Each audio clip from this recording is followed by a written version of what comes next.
الحمد لولیہ والصلاة والسلام علی نبی وآلہ وصحبہ وبارک وسلم۔ قال اللہ تعالی وتبارک فی القرآن المجید والفرقان الحمید فی شان حبیبہ مخبرا وآمرا ان اللہ وملائکتہ یصلون علی النبی یا ایھا الذین آمنوا صلوا علیہ وسلموا تسلیما۔ اللہم صلی علی سیدنا و مولانا محمد معدن الجود والکرم صلاۃ و سلاما علیک یا سیدی یا رسول اللہ وعلی آلک و اصحابک یا حبیب اللہ۔ حمد و صلاۃ کے بعد معزز محتشم سامعین حاضرین، بالخصوص صدر مجلس حاضر عالی مرتبت جناب علامہ قاری ریاض احمد صاحب رضوی زیدہ مجدہ علمہ عملہ عمرہ و شرفہ، دیگر علماء کرام، حضرات سامعین، جیسا کہ آپ سب کو علم ہے کہ آج کی منعقدہ تقریب بارگاہ رسالت مآب صلی اللہ علیہ وآلہ وسلم میں اپنی عقیدتوں، ارادتوں اور محبتوں کا خراج پیش کرنے کے لیے انعقاد پذیر ہوئی۔ اللہ اس کی برکتیں ہم سب کی زندگیوں میں اتار دے۔ اللہ جل شانہ کی توفیق خاص سے یہ مسجد توسیع کے ساتھ آپ کے سامنے ہے، اور مجھے اچھی طرح یاد ہے کہ ایک زمانے میں کافی مرتبہ یہاں مجھے آنا ہوا۔ آج کافی عرصے کے بعد آپ کے گاؤں میں حاضر ہونے کا موقع ملا، تو مسجد کو دیکھ کے بہت فرحت، مسرت اور خوشی نصیب ہو رہی ہے۔ اللہ جل شانہ کی بارگاہ میں بصمیم قلب دعا ہے کہ اس مسجد کو نمازیوں سمیت آباد رکھے، اور ہمارے محترم علامہ ریاض احمد صاحب زیدہ مجدہ کو صحت اور عافیت کے ساتھ لمبی زندگی عطا کرے۔ ایک طویل عرصہ ہے آپ کے یہاں ان کی خدمت کا۔ اس مسجد میں جس طرح سے انہوں نے کام کیا، اور کتاب رحمت قرآن مجید کی تعلیم کی جو ذمہ داریاں انہوں نے ادا کی، اس کی برکتیں انشاءاللہ ان کو دنیا آخرت میں اللہ نصیب فرمائے گا، اور آپ کی اس بستی کو مزید اللہ اپنی رحمتوں کے سائے میں رکھے۔ حضور علیہ السلام کا تذکرہ، ذکر رحمت زندگی بھر ہمارا اثاثہ اور سرمایہ ہے، اور جو ہی کسی کے لبوں پہ حضور کا نام آتا ہے تو روح تک تسکین اترتی ہے، اور اہل ایمان آقا کریم کے تذکار دل نواز سے مشام ہستی کو معطر کرتے ہیں اور باطنی قرار اور تسکین پاتے ہیں۔ سب سے پہلے میں تمہیں ایک مجلس میں لیے چلتا ہوں جس کو منعقد ہونے کے لیے مسجد نبوی کا صحن نصیب ہوا۔ آقا کریم حجرہ انور میں تشریف فرما تھے، تو صحابہ مسجد میں بیٹھ کے گفتگو کر رہے تھے، ایک مجلس بپا کیے ہوئے تھے۔ تو آقا کریم حجرہ انور سے باہر آئے اور صحابہ سے مخاطب ہو کے کہا، ما اجلسکم، تمہیں کس چیز نے بٹھا رکھا ہے، کیوں بیٹھے ہو؟ تو انہوں نے جو جواب دیا وہ سنیے۔ جلسنا نذکر اللہ ونحمدہ علی ما ہدانا لدینہ ومن علینا بک۔ انہوں نے کہا کہ ہم اللہ کی حمد بول رہے ہیں، اس کی تعریف کر رہے ہیں، اس کا شکرانہ ادا کر رہے ہیں، اس بات پر کہ اس نے ہمیں ہدایت اسلام عطا کی اور آپ کی صورت میں ہمارے اوپر احسان فرمایا۔ وَمَنَّ عَلَيْنَا بِكَ، آپ کی صورت میں ہمارے اوپر احسان کیا، اس احسان کا شکرانہ اللہ کی حمد بول کے ادا کرنے کے لیے ذکر کی اس مجلس کو برپا کیے ہوئے۔ آقا کریم علیہ السلام نے فرمایا، کیا تم اس بات پہ قسم دے سکتے ہو کہ تمہارے بیٹھنے کا مقصود یہی ہے؟ تو انہوں نے برجستہ کہا، جی حضور، اسی لیے بیٹھے ہیں، کوئی اور مقصد تو نہیں ہمارے بیٹھنے کا۔ فرمایا، میں تم سے قسم لینا چاہوں گا۔ انہوں نے کہا، جی ہم قسم اٹھاتے ہیں۔ تو باقاعدہ حضور نے ان سے حلف لیا، انہوں نے باقاعدہ قسم دی۔ جب قسم دے چکے تو صحابہ کے ذہنوں میں یہ تھا کہ یہ سادہ سا معاملہ ہے، تو قسم حضور نے کیوں لی؟ تو جو ان کے ذہنوں میں سوال تھا، آقا کریم نے اس کا جواب دینے کے لیے ارشاد فرمایا کہ میں نے ابھی جو تم سے قسم لی ہے، یہ کسی تہمت کی بنیاد پر نہیں لی، تمہارے قول کی صداقت پر مجھے کوئی شک نہیں گزرا تھا کہ میں نے قسم سے تصدیق چاہی ہو، بلکہ ماجرا کچھ اور تھا، اور وہ یہ کہ تم یہاں بیٹھ کے شکرانے کی، ذکر کی مجلس سجائے بیٹھے تھے اور میں حجرے میں تھا۔ اتانی جبریل علیہ السلام، میرے پاس جبریل امین حاضر خدمت ہوئے، فاخبرنی ان اللہ یباہی بکم الملائکہ، تو جبریل نے کہا، محبوب ذرا باہر تو نکل کے دیکھو، آپ کے صحابہ کے اس عمل پر اللہ فرشتوں میں ناز کر رہا ہے۔ وہ عمل کیا تھا جس پہ رب رب ہو کے ناز کر رہے؟ وہ صحابہ کا مل بیٹھ کر حضور کی آمد پر اللہ کا شکر ادا کرنا تھا۔ فضل رب العلا، اور کیا چاہیے، مل گئے مصطفیٰ، اور کیا چاہیے، وہ یہ شکرانہ ادا کر رہے تھے۔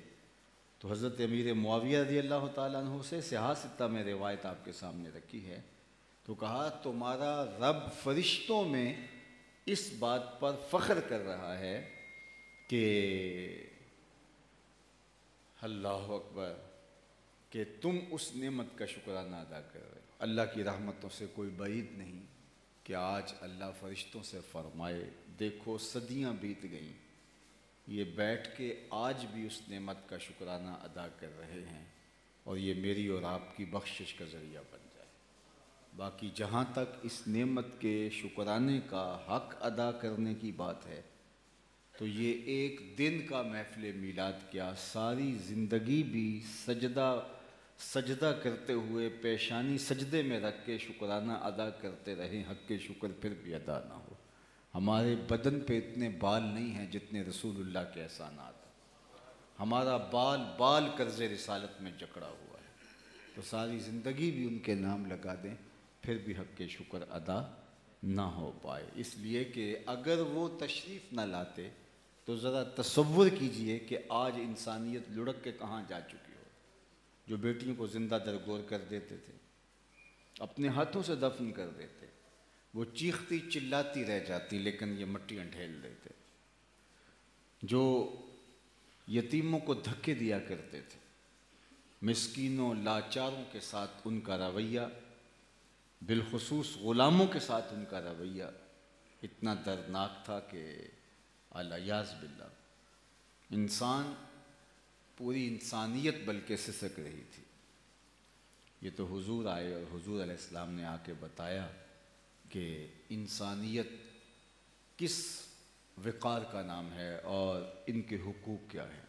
آپ نے یہ سنا علماء سے کہ جب حضور تشریف لائے تو ابو لہب کی لونڈی سویبہ نے جا کے اس کو کہا تھا کہ تیرے مرحوم بھائی کے گھر بیٹا پیدا ہوا، تو اس نے انگلی کے اشارے سے کہا، جا تو آزاد ہے۔ پھر اس کو فائدہ بھی ہوا، یہ احادیث میں موجود ہے۔ لیکن جو میں کہنا چاہ رہا ہوں، آپ کی اگر توجہ ادھر ہو تو وہ یہ ہے کہ جو ہی حضور نے صحن کائنات میں قدم رکھا، غلامی کی زنجیریں ٹوٹنے لگیں۔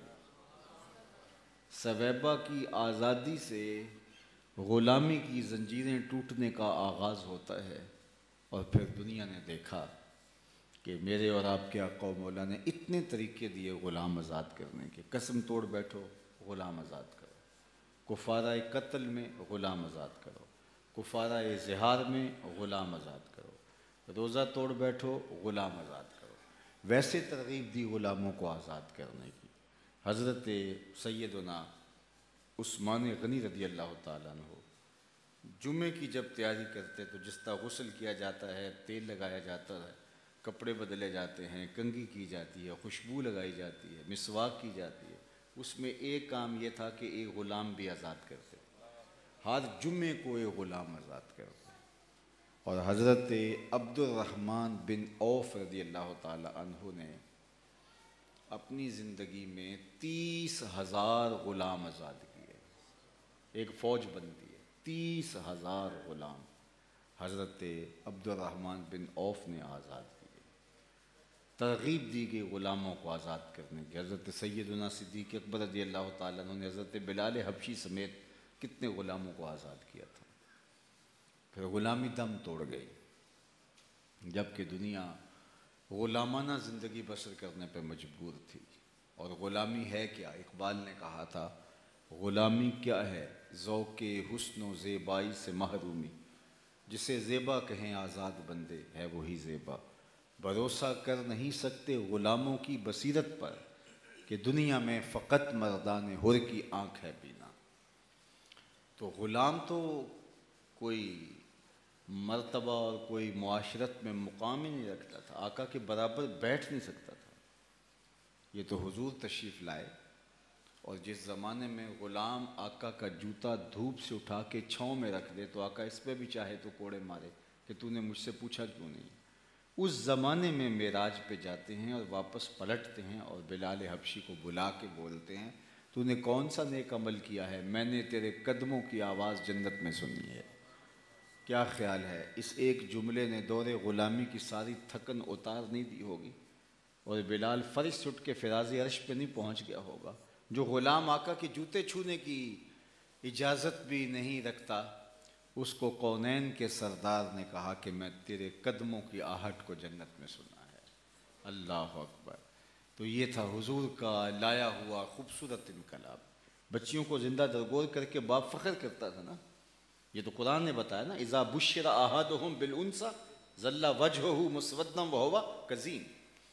وہ کہتا تھا کہ اب میں معاشرے میں اپنی آبرو بچانے کا ایک ہی راستہ رکھتا ہوں کہ بیٹی کو زندہ درگور کر دوں، ورنہ آبرو بری زندگی بسر نہیں ہو سکتی۔ لیکن میرے حضور نے کہا، بیٹیوں کو قتل کرنے والوں سن لو، میری فاطمہ میرے جگر کا ٹکڑا ہے۔ تو ذرا غور کیجئے، یہ جملہ کہنا کہ میری بیٹی میرے جگر کا ٹکڑا ہے، اس دور میں جہاں بیٹیوں کو زندہ درگور کر کے باپ فخر کر رہا تھا، یہ کتنا بڑا کلمہ جہاد ہے۔ یہ صرف کلمہ محبت ہی نہیں ہے، یہ کلمہ جہاد بھی ہے اس دور میں۔ تو میرے اور آپ کے آقا و مولا حضور ختم المرتبت صلی اللہ علیہ وسلم وہ ایک ہمہ گیر انقلاب لے کر آئے ہیں۔ یتیموں کو دھکے دیے جاتے تھے، قرآن نے کہا نا، فذلک الذی یدعو الیتیم، یہ وہ بد نصیب شخص ہے جو یتیم کو دھکے دیتا ہے۔ لیکن میرے حضور نے کیا ارشاد فرمایا، انا وکافل الیتیم کہاتین یوم القیامہ، ان دو انگلیوں سے اشارہ کر کے کہا کہ میں اور یتیم کی کفالت کرنے والا قیامت کے دن یوں نیڑے ہوں گے جس طرح یہ دو انگلیاں قریب ہیں۔ اس کائنات میں سب سے بہتر گھر کون سا ہے؟ آپ سے اگر میں یہ سوال کر دوں کہ سب سے اچھا گھر کون سا ہے، تو ہر شخص کا اپنا ایک خیال ہے۔ بعض کہیں کہ جناب جو کشادہ گھر ہے وہ اچھا ہے، کسی نے کہا جناب جو کھلے کشادہ روڈ کے اوپر ہے، وہاں آنے جانے کی سہولت زیادہ ہے تو وہ گھر اچھا ہے، کسی نے کہا نہیں جناب گاؤں کے وسط میں جو گھر ہے وہ گھر اچھا ہے، محفوظ ترین جگہیں ہوتی ہیں اور ایک محلے کا تصور زندگی بخش ہوتا ہے۔ بعض نے کہا نہیں جناب جو عالی نسب سوسائٹی میں گھر ہوگا وہ اچھا ہوگا، وہاں انسان مزید جو ہے وہ اپنے آپ کو محفوظ پاتا ہے اور زندگی کی بنیادی سہولتیں دہلیز تک پہنچتی ہیں۔ کسی نے کہا جناب نہیں ساحل کنارے گھر ہو، کسی نے کہا پہاڑ کی چوٹی پہ ہو، کسی نے کہا کہ نہیں کھلی فضاؤں کے اندر اطراف میں پھیلے ہوئے اشجار ہوں تو وہ گھر خوبصورت ہے، کسی نے کہا کشادہ گھر جس میں وسیع لان موجود ہو وہ گھر اچھا ہے۔ ہر ایک کا اپنا خیال ہے، اپنا نقطہ نظر ہے۔ لیکن میرے اور آپ کے آقا و مولا نے بتایا کہ سب سے اچھا گھر کون سا ہے. سنیے، حضور نے فرمایا سب سے اچھا گھر وہ ہے جس میں یتیم رہتا ہو اور اس کی عزت بھی ہوتی ہو. چاہے وہ 2 مرلے کا جھونپڑا کیوں نہ ہو، لیکن اس میں یتیم رہتا ہو اور اس کی ساتھ تکریم بھی ہو رہی ہو، تو وہ بہتر گھر ہے، وہ افضل گھر ہے، وہ اچھا گھر ہے. تو آئیے میں اور آپ دیکھیں کہ یہ میرے اور آپ کے آقا و مولا حضور ختم المرتبت صلی اللہ علیہ وآلہ وسلم کا لایا گیا یہ ہمہ گیر انقلاب ہے. تو کہاں یتیم کو دھکے دیے جاتے تھے، کھانا دے دیا جاتا تھا. یہ نہیں کہ یتیم کو کھانا نہیں دیتے تھے، کھانا دینا اور بات ہے، عزت دینا اور بات ہے. یتیم کو وہ کھانا دیتے تھے، لیکن قرآن نے سورہ الفجر میں ارشاد فرمایا کہ یہ جو ان پر ادبار، پستی، زبوں حالی طاری ہوئی ہے، اس کا سبب یہ نہیں ہے کہ یہ یتیم کو کھانا نہیں دے رہے، بلکہ اس کا سبب یہ ہے کلا بل لا تکرمون الیتیم، یہ یتیم کو عزت نہیں دے رہے. کھانا دینا، بچا ہوا کھانا تو گندگی کے ڈھیر پہ پھینکنا تو چلو کسی کے منہ میں پڑ جائے، وہ تو کوئی کمال نہیں ہے. کمال یہ ہے کہ عزت کے ساتھ، تکریم کے ساتھ دینا، اس کی تشہیر نہ ہو، مظلوم کی، مجبور کی، غریب کی، بیوگان کی، اراملہ کی، مساکین کی، یتامہ کی تذلیل نہ کی جائے. تو ان کا مسئلہ کیا تھا؟ کلا بل لا تکرمون الیتیم، یہ یتیم کو عزت نہیں دیتے ہیں. تو اس کا نتیجہ کیا ہے کہ یہ ایک عجیب قسم کی زندگی کا شکار ہیں اور عجیب قسم کی مشکلات کا شکار ہے. جب قوموں کا اجتماعی شعور جو ہے وہ اس قدر پست ہو کہ وہ لوگوں کی غربت سے، یتیمی سے، کثیر العیالی سے بھی جو ہے وہ اپنی تشہیر کے راستے تلاش کر رہی ہیں، اور یہ قوم کا ایک فرد کا نہیں، قوموں کے اجتماعی مزاج یہ بن جائیں، تو پھر ان قوموں کو کبھی بھی طمانیت کا نور نہیں مل سکتا. وہ قومیں کبھی بھی اوپر نہیں جا سکتی، قومیں کبھی بھی سرخرو نہیں ہو سکتی.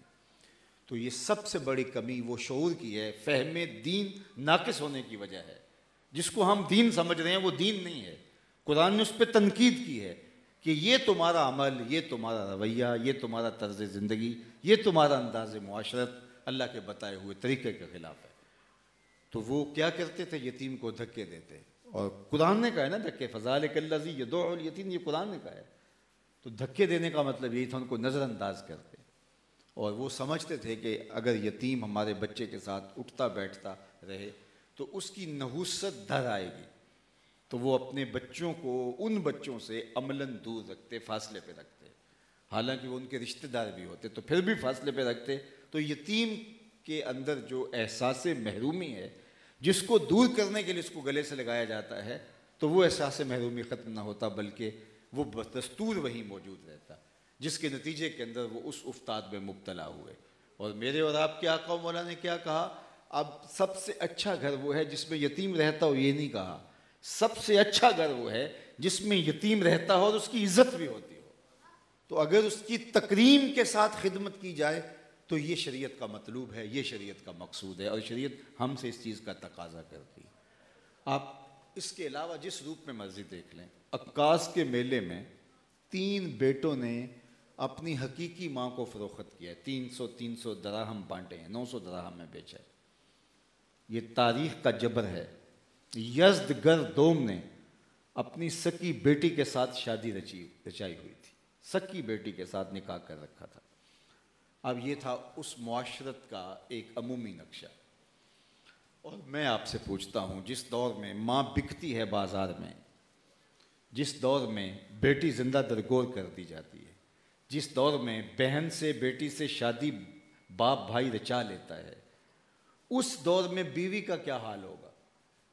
آج کے دور میں بھی جاہل لوگ یہ کہتے پائے گئے ہیں کہ بیوی پاؤں کا جوتا ہے، پورا آ گیا تو ٹھیک، نہیں تو اتار کے پھینک دو. تو آج کے دور کے اندر بھی یہ تہذیب یافتہ دور مانا جاتا ہے، لیکن ہم اس دور کے اندر بھی ہمارے کان اس طرح کی افواہات سنتے ہیں.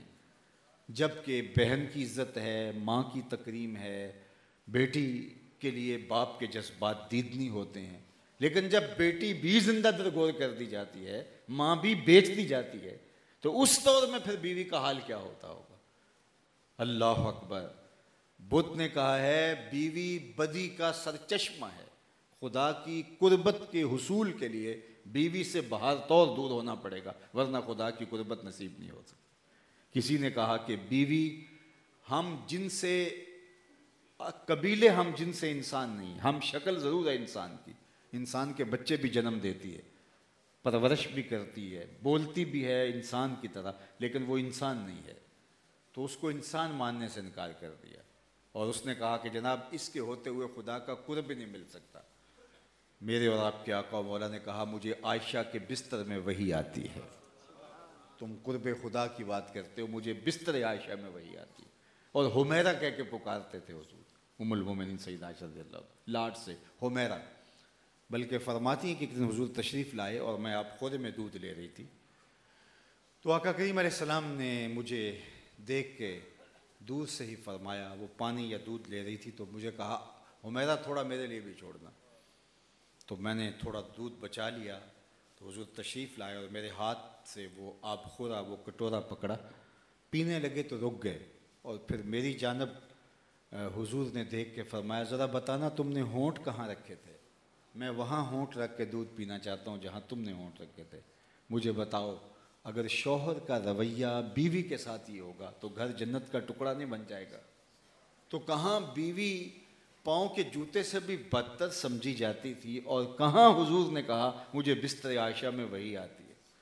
ام المومنین سیدہ خدیجۃ الکبریٰ رضی اللہ تعالی عنہا کے وصال پر حضور کی جو کیفیت تھی، عام الحزن قرار دیا اس سال کو، جس سال ام المومنین کا انتقال ہوا، کہ یہ دکھ کا سال ہے، حزن کا سال ہے۔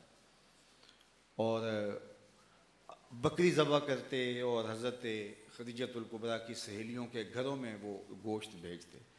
ام المومنین سیدہ عائشہ فرماتی ہیں کہ میرا ان سے جو رشتہ تھا تو مجھ سے ایک دن نہ رہا گیا تو میں نے کہہ دیا حضور آپ کو اللہ نے بہتر ازواج دے دیں اور آپ اب تک اس خاتون کا ذکر نہیں چھوڑتے بڑھاپے کی وجہ سے جس کے ہونٹوں کے گوشے رنگ بدل گئے تھے۔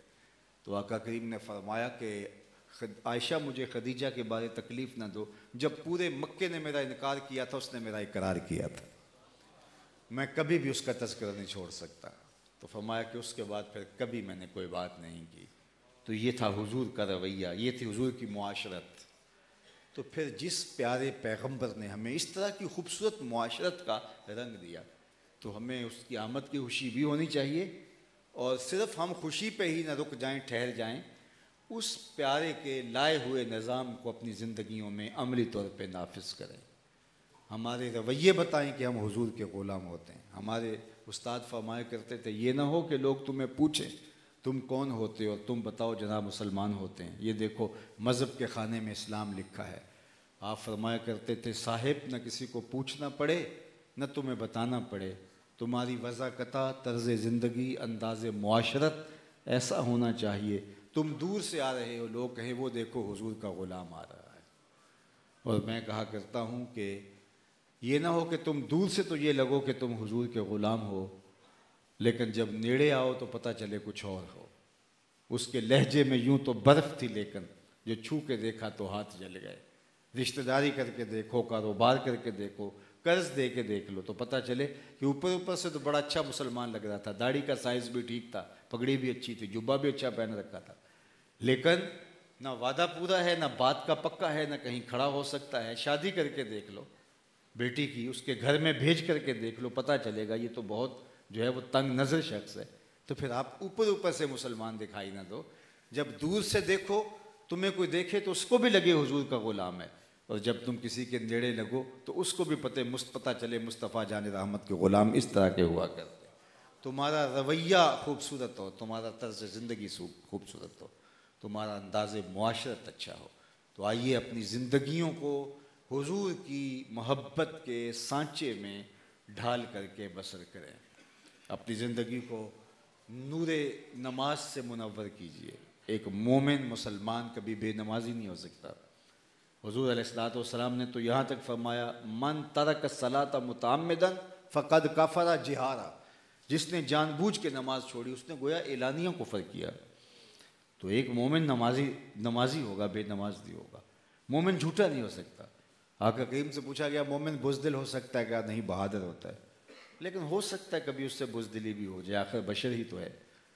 پھر کہا گیا کہ مومن بخیل ہو سکتا ہے، کہا نہیں سخی ہوتا ہے، لیکن ہو سکتا ہے زندگی میں کبھی بخل بھی آ جائے، بلکہ ایک روایت میں آتا ہے کہ اولاد جو ہے وہ مجبنہ تن و مبخلتن، یہ تھوڑی سی بخیل بھی بنا دیتی ہے اور بندے کو تھوڑا سا بزدل بھی بنا دیتی ہے۔ اولاد نہیں ہوتی تو بندہ بڑا بہادر ہوتا ہے، لیکن اولاد تھوڑی تھوڑی بخیل کر دیتی ہے، تھوڑا تھوڑا کمزور کر دیتی ہے۔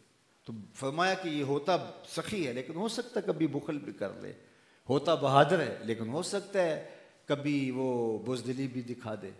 تیسرا سوال حضور سے ہوا، مومن جھوٹا ہو سکتا ہے؟ فرمایا جھوٹا نہیں ہو سکتا، یہ طے شدہ بات ہے کہ مومن ہو اور جھوٹا ہو، یہ نہیں ہو سکتا، یہ مومن کی زندگی کا حصہ ہے۔ اس طرح مومن، المومن غر کریم والمنافق خب لئیم، جو مومن ہے وہ بھولا بالا سیدھا سادہ ہوتا ہے، وہ لوگ دھوکہ بھی دیتے ہیں وہ کہا بھی جاتا ہے، اور جو منافق ہوتا ہے وہ چالاک اور مکار ہوتا ہے۔ تو چالاکی اور مکاری یہ فن نہیں ہے، کہتے ہیں جی فن ہوتا ہے، یہ فن نہیں ہے، سیدھا سادہ بھولا بالا ہونا چاہیے۔ لیکن ساتھ یہ بھی فرمایا لم یلدغ المومن فی جوہر واحد مرتين، ایک ہی سوراخ سے 2 مرتبہ ڈسا بھی نہیں جاتا، اتنا اسے پتہ ہے۔ تو سادہ مزاج ہوتا ہے اور وہ لوگوں پر ٹرسٹ کرتا ہے، لیکن اگر کوئی ان سے فراڈ کرنا چاہے تو اللہ تعالیٰ اس کو شعور کی دولت بھی عطا کر رکھی ہے۔ اسی طرح جو مومن کی زندگی ہے وہ مکر سے، خدا سے، جھوٹ سے پاک ہے۔ مومن کی زندگی شراب نوشی سے پاک ہے۔ شارب الخمر کا عابد الوثن، فرمایا شراب پینے والا بت پوجنے والے کی طرح ہے۔ جس طرح کوئی بت کا پجاری ہو تو شراب پینا بھی بت کی پرستش کے مترادف ہے۔ اللہ اکبر۔ اسی طرح مومن پاکیزہ نگاہ ہوتا ہے، اس کی نگاہ میں بدکاری نہیں ہوتی، چہ جائے کہ اس کے عمل میں بدکاری ہو۔ وہ بدکاری کی زندگی قیامت کے دن اللہ تعالیٰ کچھ لوگوں کی طرف نظر رحمت سے دیکھے گا نہیں، ان کو معاف کرنا، اللہ تعالیٰ ان کو بخش کے جنت عطا فرمائے وہ تو دور کی بات ہے، اللہ ان کو نظر رحمت سے دیکھے گا بھی نہیں۔ ان میں سے ایک بوڑھا زانی ہے۔ اللہ اکبر۔ تو یہ ہے ہمارا دین جو ہمیں سیکھنا چاہیے، ہماری زندگی پاکیزہ زندگی ہو، صاف ستھری زندگی ہو، کسی کو ضرر نہ دیں۔ بہترین مسلمان کون سا ہے؟ المسلم من سلم المسلمون من لسانہ و یدہ، یہ مسلمان کی تعریف کی گئی ہے، جس کے ہاتھ سے، جس کی زبان سے دوسرا مسلمان محفوظ ہو۔ اور ہم جب کہتے ہیں السلام علیکم تو اس کا کیا مطلب ہے؟ ہم ضمانت دیتے ہیں تیرے اوپر سلامتی ہو، گویا ہم یہ کہہ رہے ہوتے ہیں کہ میری جانب سے بے فکر ہو جاؤ، آپ کی جان، آپ کا مال، آپ کی اولاد، آپ کی عزت، آپ کی آبرو میری طرف سے محفوظ ہے۔ السلام علیکم، میں امان دیتا ہوں، میں تمہیں سلامتی دیتا ہوں۔ اور وہ آگے سے کیا کہتا؟ وعلیکم السلام، پھر تجھے بھی میری طرف سے سلامتی ہو۔ تو اب یہ کیسے ہو سکتا ہے کہ میں نے کسی کو السلام علیکم کہا ہو اور پھر اس کو نقصان پہنچانے کے در پہ ہو؟ یہ ہو ہی نہیں سکتا۔ اور اگر ایسا ہے تو میں نے جھوٹا سلام دیا ہے۔ السلام علیکم کا مفہوم ہی ہے، اور آقا کریم نے فرمایا اس لیے افشوا السلام، سلام کو عام کرو تاکہ معاشرے میں ایک اعتماد کی فضا پیدا ہو۔ تو جب سلام کہیں تو دل سے کہیں، اور وہ سلام کا مفہوم ہی ہے، السلام علیکم، میں تجھے سلامتی دیتا ہوں۔ ہارون رشید کے دربار میں ایک سزائے موت کا قیدی لایا گیا۔ کہا اسے کیوں لے کر آئے ہو؟ کہا کہ اس کو پھانسی دینے لگے تھے، تو اس سے پوچھا گیا آخری خواہش، تو اس نے کہا بادشاہ سے ملنا چاہتا ہوں۔ تو جو ہی وہ دربار میں لایا گیا تو اس نے کہا السلام علیکم، تو بادشاہ نے کہا وعلیکم السلام، خواہش پوری ہو گئی؟ کہا جی پوری ہو گئی۔ تو کہا آپ جلادوں کو اس کا سر کاٹو۔ اس نے کہا جلادوں کو تم میرا سر نہیں کاٹ سکتے۔ کہا کیوں؟ کہا بادشاہ نے مجھے سلامتی دے دی، بادشاہ نے جو ہے مجھے چھوڑ دیا۔ بادشاہ نے کہا کب میں نے سلامتی دی؟ کہا نہیں وعلیکم السلام۔ تو اس کا مطلب یہی ہوا نا کہ تو نے مجھے، بادشاہ ہنسنے لگا، کہا جاؤ اس کو چھوڑ دو۔ تو السلام علیکم جب ہم کسی کو کہتے ہیں اس کو ضمانت دے رہے ہوتے ہیں، تیری جان محفوظ ہے تو میرا بھائی ہے، تیرا مال محفوظ ہے تو میرا بھائی ہے، تیری آبرو محفوظ ہے تو میرا بھائی ہے۔ اور وہ کہتا ہے اچھا تیرے یہ جذبات ہے، وعلیکم السلام، پھر میری طرف سے بھی تو بے فکر ہو جائے۔ اللہ اکبر۔ یہ ہے افشوا السلام، تحیۃ المسلم، یہ ہمارا دین ہے، کتنا خوبصورت دین ہے۔ اللہ اکبر۔ اماطۃ الاذی عن الطریق، راستے میں گری پڑی ہوئی کوئی چیز اٹھا کے ایک طرف کر دینا، میرا رب اس پہ راضی ہو کے جنت عطا کر دیتا ہے۔ اور ہم جو ہے وہ 3-3 فٹ تھڑیاں بنائی ہوتی ہیں اور ہم سمجھتے ہیں کہ یہ بڑا واش روم اندر ہوتا ہے، ہمارے گھر کے اندر اتنا کچھ ہوتا ہے، 1.5 فٹ تھڑی کے لیے ہمارے جو ہے وہ گھر کے اندر جو ہے وہ جگہ نہیں ہوتی، اور اللہ کی مخلوق روز تنگ ہو رہی ہوتی ہے۔ ہمارے دیہاتوں کا، شہروں کا، بستیوں کا، یہ صرف میرے اور آپ کے گاؤں کا کلچر نہیں ہے، یہ پورے ملک کا ہی کلچر ہے، پوری دنیا پہ ایسا نہیں ہوتا۔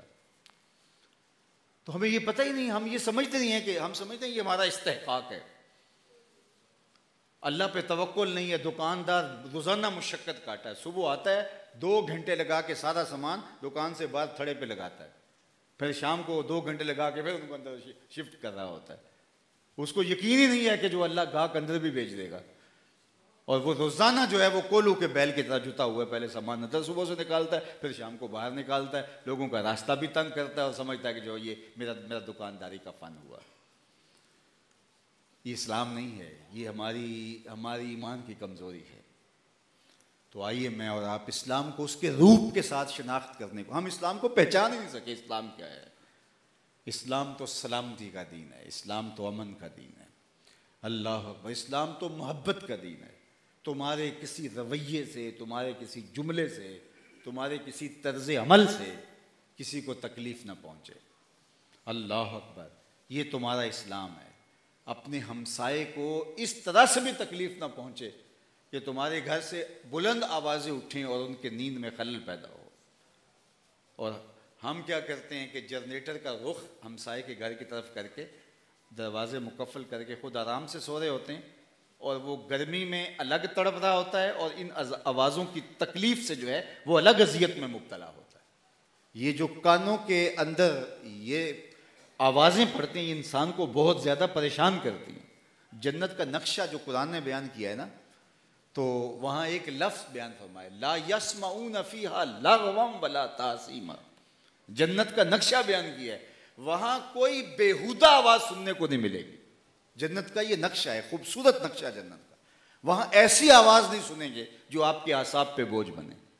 اور اس کا نتیجہ کیا ہوا؟ یہ جو کچھ ہو رہا ہے، مجموعی طور کے اوپر ہمارا معاشرہ عدم برداشت کا شکار ہو گیا، کوئی کسی کو برداشت نہیں کر رہا ہے۔ فرقہ وارانہ کشیدگی ہے، برادریزم کی کشیدگی ہے، محلے بستی کی کشیدگی ہے، امیر غریب کی کشیدگی ہے، سیاسی کشیدگیاں ہیں، پورا معاشرہ عدم برداشت کا، تشدد کا، افتراق کا شکار ہو گیا، اور اس کی یہ چھوٹی چھوٹی وجہ ہیں۔ ممبر و محراب سے بھی بعض اوقات ہمیں الجھا دیا جاتا ہے، اور ہم ان ایشوز پہ بات کر رہے ہوتے ہیں کہ وہ نظری مسائل جو ہے وہ 2 جملوں کے اندر حل ہو جانے چاہیے، یا کم از کم بس بتا دیا، جس کی مرضی ہے مانے، جس کی مرضی ہے نہ مانے، لیکن ساری گفتگو اسی عنوان سے ہوئی، اور جو ہے وہ قوم جو ہے وہ اسی اضطراب میں مبتلا ہو گئی۔ تو میں سمجھتا ہوں کہ یہ میلاد کا جو موسم ہے، اگر اس کو آداب کی رعایت کے ساتھ اس کے اصلی پیغام کو لوگوں تک پہنچا دیا جائے تو معاشرہ ساز ہے، امت ساز ہے حضور علیہ السلام کا میلاد، چونکہ محبت رسول تربیت کرتی ہے، اور جب تربیت کرتی ہے تو طبیعت میں نرمی پیدا ہوتی ہے، رقت پیدا ہوتی ہے، احساس پیدا ہوتا ہے، تو پھر ہم امت بنتے ہیں، ایک دوسرے کے قریب آتے ہیں۔ لیکن کل سے ہم دیکھ رہے ہیں، فیس بک پہ دیکھ لیجیے، سوشل میڈیا پہ دیکھ لیجیے، لڑائیاں ہو رہی ہیں۔ ایک کہہ رہے ہیں جو میلاد نہیں منا رہے وہ گستاخ رسول ہے، اور دوسرے کہہ رہے ہیں کہ جو منا رہے ہیں یہ مشرک ہیں۔ تو کیا لڑائی شروع ہو رہی ہے، کیا فساد اور شر بچا؟ میاں جس کا جو مزاج آئے کرے، کوئی یہ تھوڑی چیزیں کسی کے اوپر ٹھونسی جائیں۔ اور دوسری جانب ہے کہ خوشی ہی تو منا رہے ہیں، مسرتوں کو اظہار ہی تو کر رہے ہیں، اور وہ تم اپنے بیٹوں کی شادیوں پہ بھی کرتے ہو، اور وہاں ہو تو جائز ہوتا ہے، یہاں ہو تو جائز نہیں ہوتا ہے، عجیب کہانی ہے۔ تو یہ عجیب ہم ایک جو ہے وہ تشدد و افتراق کی زندگی میں داخل ہو گئے۔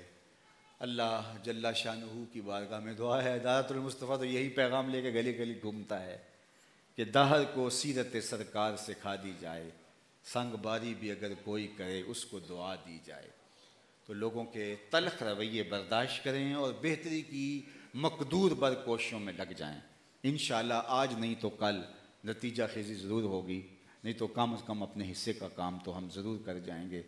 اللہ کی بارگاہ میں بار دیگر دعا ہے کہ ہمارے محترم قاری صاحب، اللہ ان کو صحت عافیت والی زندگی عطا فرمائے۔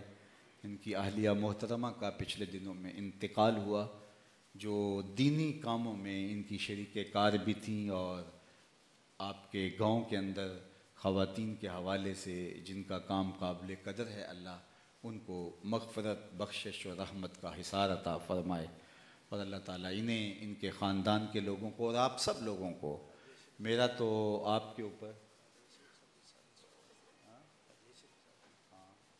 ہاں بالکل ضرور، تو آپ کے پورے بستی کے لوگوں کو، میں جب آپ کو یہاں داخل ہوا ہوں تو مجھے نام تو شاید 2 3 4 لوگوں کا یاد ہوگا، لیکن ایک ایک چہرے کو میں پہچان رہا ہوں کہ مجھے بھی یہاں آپ کی ہمسائیگی میں 30 سال کا عرصہ ہونے کو ہے، اور قائد صاحب کو بھی میں 40 سال تو ہو ہی گئے ہوں گے، تو ایک طویل عرصہ ہے یہاں یہیں ہمیں گھومتے پھرتے ایک دوسرے کو دیکھتے اور ملتے ہوئے، اور پچھلے دنوں کے اندر چودھری اشرف صاحب انتقال کر گئے، تو بارگاہ عزتی میں دعا ہے کہ اللہ تعالیٰ انہیں کروٹ کروٹ جنت کی بہاریں عطا فرمائے، اور آپ کی بستی کے لوگوں کو، چھوٹا سا گاؤں ہے، بہت بڑا نہیں ہے، باہم مل جل کے محبت سے، پیار سے، ایک دوسرے کے احساس کے ساتھ آگے بڑھنے کی توفیق ارزانی فرمائے، وآخر دعوانا ان الحمد للہ رب العالمین۔